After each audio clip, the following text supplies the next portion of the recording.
Hi friends, நான் தான் தினேஷ் பேசுகிறேன். இன்றைக்கி இந்த வீடியோவில் என்ன பார்க்க போகிறீங்கன்னா, என்னோடய ஃபஸ்ட் டைம் ஃப்ளைட் எக்ஸ்பீரியன்ஸ். அதாவது வாரணாசியிலேருந்து பெங்களூர்லேருந்து கோயம்புத்தூர் வந்த ஃப்ளைட் எக்ஸ்பீரியன்ஸ் பற்றி தான் நீங்கள் பார்க்க போகிறீங்க.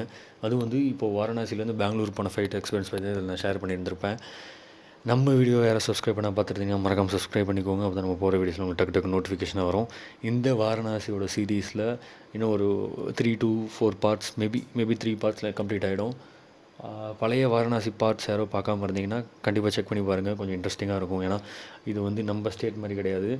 அங்கே வந்து நிறையா டிஃப்ரென்ஸ், என்ன சொல்கிறது, தமிழ் போர்டு, அந்த இன்னும் நிறையா நீங்கள் வந்து வீடியோ மிஸ்டரியான திங்ஸ்லாம் நிறையா இருக்குது. அது வந்து நான் இங்கே ரிவீல் பண்ண விரும்பலை. நீங்கள் வீடியோ செக் பண்ணி பாருங்கள், கண்டிப்பாக உங்களுக்கு பிடிக்கும். சரி, வாங்க லேட் பண்ணாமல் வீடியோக்குள்ளே போயிடலாம்.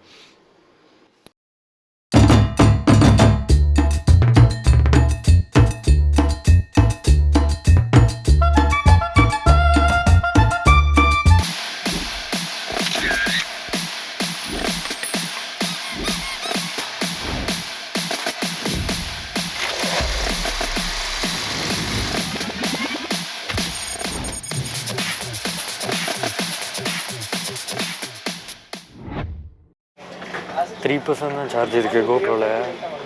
பார்ப்போம், ஆஃப் ஆகிடுச்சுன்னா உள்ளே போகிற வரைக்கும் நிமிஷங்கள் நல்லாயிருக்கும். ஃப்ளைட்டோட எண்டிங்க்கு வந்துட்டோம், மீன்ஸ் முன்னாடி வந்துட்டோம் ஏறுற இடத்துக்கு. இங்கெல்லாம் ரக்கையெல்லாம் இருக்குது. இப்போ தான் ஒரு லைவாக பார்க்குற ஃப்ளைட் எவ்வளோ பக்கத்தில் பார்க்குறேன்.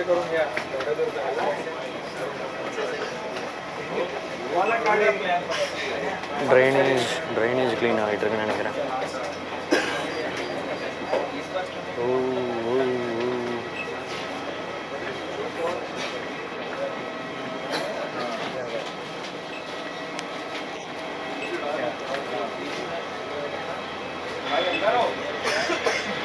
ஃப்ளைட்டுக்குள்ளே இருந்து பயங்கர ஏசி வருது.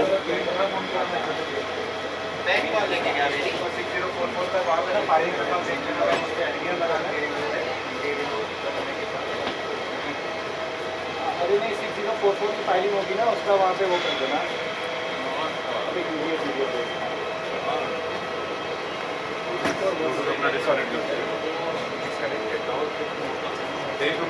ஒன்று நம்ம தான் செக் பண்ணிடுறோம். 85,000 रुपये का एक मिनट है.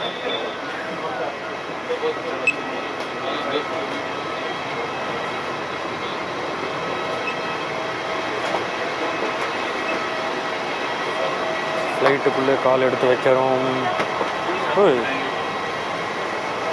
அந்த சைடு டோர் ஓப்பனில் இருக்குது.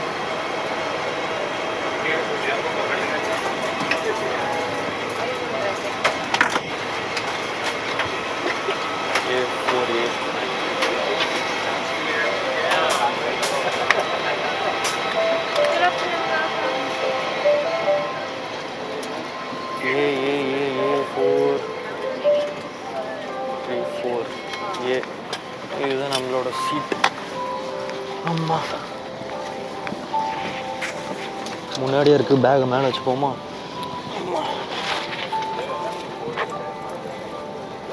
பேகை மட்டும் மேலே வச்சுப்போம்.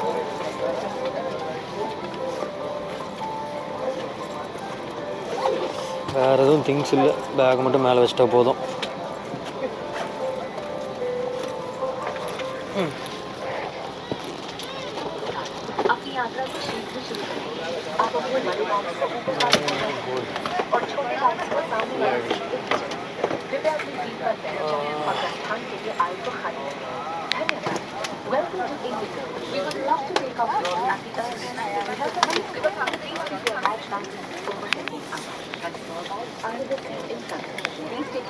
Can I keep my bag?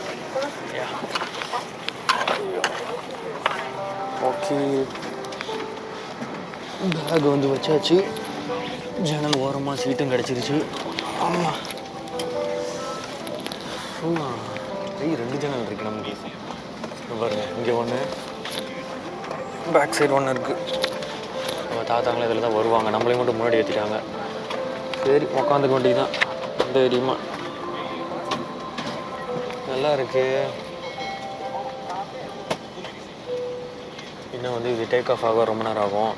இருக்கு, நான் டேக் ஆஃப் ஆகட்டும், நான் அதுக்கப்புறம் பேசுகிறேன்.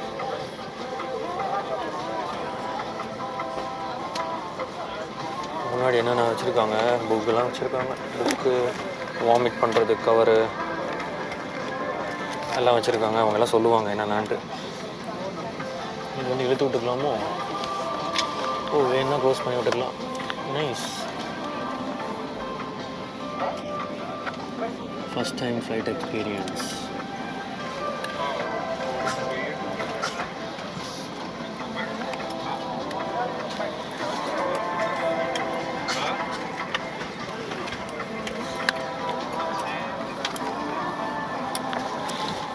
It's nice.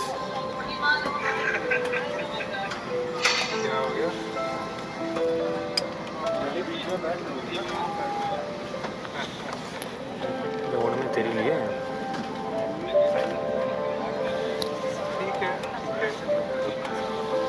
ஃபோட்டோஸ்லாம் எடுத்துக்கிட்டு இருக்காங்க இப்போ தான்.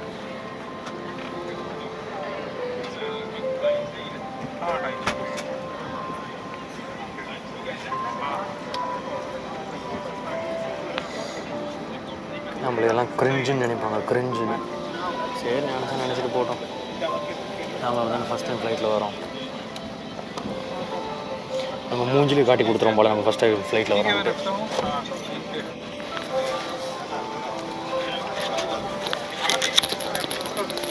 இதில் தானே மைக் இருக்குது, எப்படி பேசுறது இது இல்லைன்னா? ஃப்ரெண்ட்ஸ், ஆக்சுவலாக பார்த்தீங்கன்னா அந்த இடத்துல என்கிட்ட வந்து மைக் இல்லை. ஸோ நான் வந்து இப்போ எக்ஸ்ட்ராலாம் மைக் கனெக்ட் பண்ணி தான் அங்கே என்ன நடந்துச்சோ எக்ஸாக்டாக எனக்கு தெரியும். அதை வந்து எக்ஸாக்டாக நான் பேசலாம்னு சொல்லி பேசிகிட்டு இருக்கேன். ஆக்சுவலாக ஒரு பதட்டம், ஒரு பயம். என்னென்னா ஃப்ளைட் வரை எடுத்துட்டாங்க, அப்படியே மெதுவாக மூவ் ஆகிட்டு இருந்துச்சு. மூவ் ஆகி இந்த மெதுவாக அந்த பெரிய ரன்வே இருக்க இடத்துக்கு அப்படியே போயிட்டு இருந்துச்சுங்க. போகிற வரைக்கும் கொஞ்சம் திக்குன்னே இருந்துச்சு. என்னடா இது, அது போகிற ஷேக் ஆகிட்டே இருந்துச்சு. ஒரு மாதிரி எனக்கு வேறு இந்த ஃபஸ்ட் டைம் ஃப்ளைட் எக்ஸ்பீரியன்ஸ்லாம் கொஞ்சம் ஒரு மாதிரி பயமாக, ஒரு மாதிரியாகவே இருந்துச்சு. நான் வேடிக்கை பார்த்துட்டே இருந்தேன், யார் என்ன பண்ணுறாங்க, என்ன சொல்லிட்டு இருக்காங்கன்னு.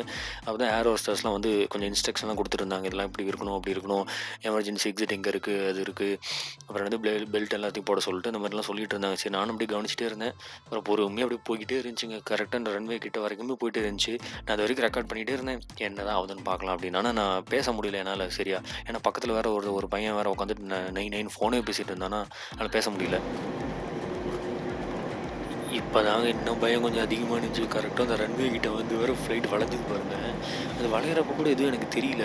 வளைஞ்சு அப்படி நேராக அப்படி போயிட்டு கொஞ்சம் அந்த ரோடு, அந்த ஃப்ளைட் வந்து கொஞ்சம் நேராகிற வரைக்கும் நேராக ஆனிச்சு. அப்படியே போய்கிட்டே இருந்துச்சு. நானும் சரி எப்போ தான் அந்த இன்ஜின் வந்து டக்குன்னு ஃபாஸ்ட்டாக எடுப்பாங்களோ என்ன எடுப்பாங்களோ எனக்கு அது தெரியல. டக்குன்னு ஒரு திடீர்னு ஒரு சவுண்டு வந்துச்சு பாருங்க. அந்த அந்த ரீல்ஸ்லாம் காட்டுவாங்களே, அந்த கார் ஏதோ ரேஸ் காரில் போனால் டக்குன்னு அப்படியே சீட் பின்னாடி போயிடுவாங்க, அந்த மாதிரி டக்குன்னு சீட் பின்னாடி போயிடும். அவ்வளோ வேகம்.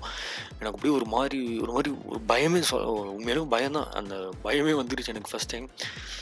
என்னோடய ஃபேஸில் பார்த்தீங்கன்னாலே தெரியும், ஐயோ என்னடா இது தெரியாமல் ஏறிட்டோமோ அந்த மாதிரி இருக்கும். ஏன்னா எனக்கு அந்த ரோலர் கோஸ்டர், அப்புறம் அந்த மாதிரி ராட்டினம் அதெல்லாம் போனாலும் பயம். ஏன்னா என்ன சொல்கிறது, சுற்றிட்டு கீழே இறங்குறப்போ ஒரு மாதிரி அந்த வயிறு மேலே வர மாதிரி இருக்கும் பாருங்கள். அதனால் எனக்கு வந்து ரொம்ப பயமாக. இங்கேயும் வந்து அதே சேம் எக்ஸ்பீரியன்ஸ் தான் இருந்துச்சு. அப்படியே அது போகிற ஸ்பீடுக்கும் ஐயோ சாமி, கடைசி அப்படியே ஒரு வழியாக இப்போ தான் கொஞ்சம் ஃப்ளைட்டு மேலே ஏறுது பாருங்கள். என்னோடய ஃபஸ்ட் டைம் என் லைஃப்பில் ஃப்ளைட்டில் மேலே இப்போ தான் பறந்துக்கிட்டு இருக்கேன். ஒரு என்ன சொல்கிறது, எனக்கு வந்து ஒரு ட்ரீம் பைலட் ஆகணும், ஃப்ளைட்டில் எல்லாம் ஒர்க் பண்ணணும், அந்த ஃப்ளைட் சம்மந்தப்பட்ட வேலை இல்லை, எனக்கு மேஜராக பைலட் தான் ஆகணும்னு சொல்லி ரொம்ப ஆசை. அப்படிப்பட்ட ஆசைப்பட்டிருக்க ஒரு பையனுக்கு ஃபஸ்ட் டைம் ஃப்ளைட்டில் போகிறப்போ எவ்வளோ சந்தோஷமாக இருந்திருக்கும்னு உங்களுக்கே தெரியும். அவ்வளோ சந்தோஷமாக இருந்துச்சு. எக்ஸ்ப்ரெஸும் பண்ண முடியல. என் ஃபேமிலியிலையும் யாரும் பக்கத்தில், நானும் எங்கள் தாத்தா தான் ட்ரிப்புக்கு போயிருந்தோம், உங்களுக்கு எல்லாருக்கும் தெரியும். பக்கத்துலேயும் அவர் இல்லைனால யாருக்கிட்டையும் பேச முடியல, என்னால் எக்ஸ்ப்ரெஸும் பண்ண முடியல, ஃபோனும் இல்லை, எதுவுமே இல்லை. வீடியோ தான் ரெக்கார்ட் பண்ணிவிட்டு ஃபோட்டோஸ் தான் எடுத்துகிட்டு இருந்தேன் அந்த இது ஃபுல்லாகவே. அந்தளவுக்கு ஒரு நல்ல ஃப்ளைட் எக்ஸ்பீரியன்ஸ் வந்து எனக்கு கிடச்சிருந்துச்சு. கண்டிப்பாக எல்லாருக்குமே ஃபஸ்ட் டைம் ஃப்ளைட்டில் போகிற எக்ஸ்பீரியன்ஸ் வந்து ரொம்ப பிடிச்சிருந்துருக்கும்னு நினைக்கிறேன். எனக்கும் அப்படி தான் இருந்துச்சு. அதுக்கப்புறம் போக போக பழகிடும் மேபி.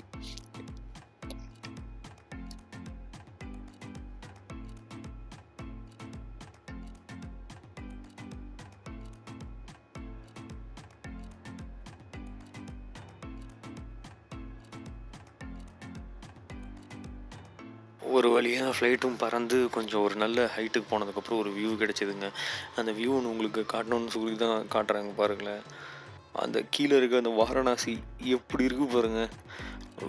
லிட்ரலி அது வந்து இது வரைக்கும் ட்ரெயினில் போயிருக்கேன், பைக்கில் போயிருக்கேன், காரில் போயிருக்கேன், போட்டில் போயிருக்கேன், ஷிப்பில் போயிருக்கேன். ஆனால் ஃப்ளைட்டில் ஃபஸ்ட் டைம் போகிறப்போ அந்த மேகத்துக்கு மேலே பறக்கிறப்போ வேறு லெவல் ஃபீலுங்க. சத்தியமாகவே வேறு லெவல் ஃபீல். இந்த ஃபீல் வந்து எல்லாருக்குமே எங்கள் ஃபேமிலியில் தரணும்னு ரொம்ப ஆசையாக இருந்துச்சு. சூப்பராக இருந்துச்சுங்க.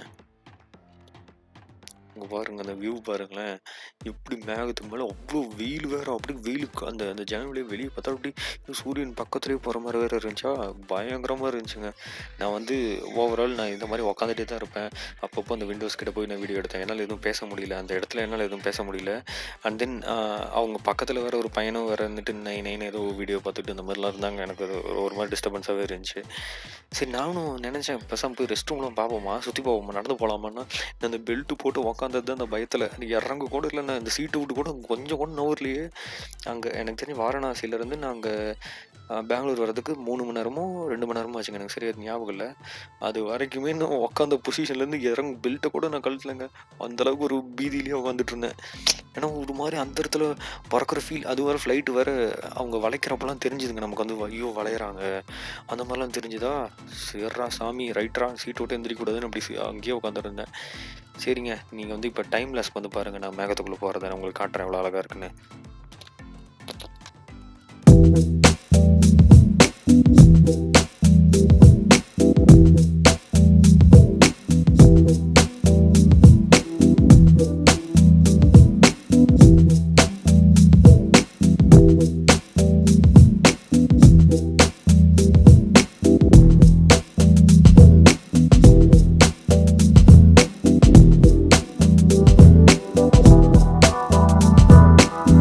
ஃப்ரெண்ட்ஸ், இப்போ வந்து நீங்கள் அந்த டைம் லேஸ் பார்த்துருந்துருப்பீங்க. இந்த வியூ மட்டும் பாருங்களேன். கீழே வந்து ஒரு ஒயிட் கலரில், மேலே வந்து ப்ளூ கலரில், என்னடா இது வரைஞ்சி வச்ச மாதிரி கரெக்டாக அப்படி லைன் போட்ட மாதிரி இருக்கும் பாருங்களேன். நம்ம இது வரைக்கும் வந்து ஒரு ஃபாகான மவுண்டன் ஏரியாவில் போயிருப்பேன், அங்கே போயிருக்கோம் நம்ம எல்லாருமே. அங்கெல்லாம் பார்த்தீங்கன்னா முன்னாடி இருக்கிறதுல எதுவுமே தெரியாதுல்ல. அதே மாதிரி இங்கே பார்த்தீங்கன்னா கீழே இருக்கிறது எதுவுமே தெரியல, ஒன்றுமே தெரியல கீழே என்ன இருக்குன்னு. அந்த மாதிரி ஒயிட் கலரில் ஆகிடுச்சு. சரி, இன்னும் ஒரு சின்ன டைம் லேஸ் போட்டு நம்ம திரும்ப பெங்களூர் ஏர்போர்ட்டில் போய் பேசுவோம்.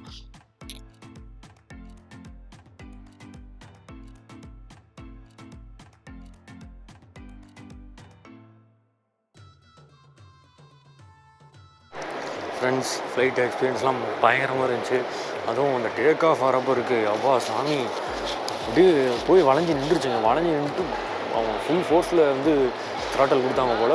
ஒய்ன்னு போகிற எனக்கும் பயமே போயிடுச்சு. ஃபஸ்ட் டைம் ஃப்ளைட் எக்ஸ்பீரியன்ஸ் பயங்கரமாக இருந்துச்சு. லேண்டிங் அண்ட் டேக் ஆஃப் தான் கொடூரமாக இருந்துச்சு.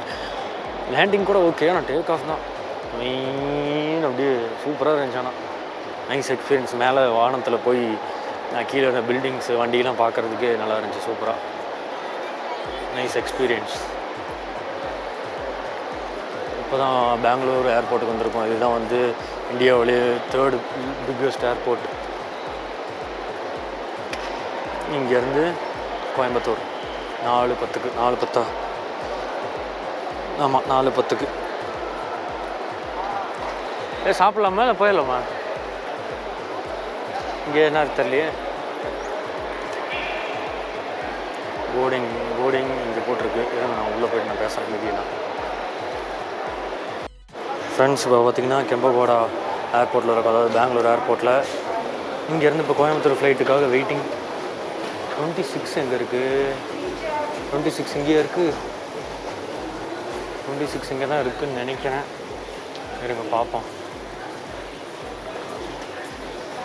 27 2019 27 இங்கே தான் போட்டிருக்கு. இது ஏரியா.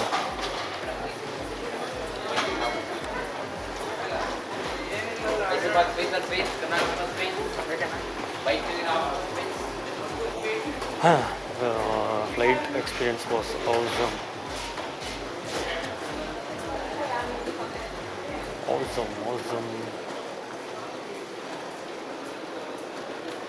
இங்கே தான் இருக்குது. காலையில் நாமளாக டீ காஃபி வாங்கி குடிச்சோம்ல, கம்மல் இருந்துச்சு, ஒன்றும் சாப்பிடாது.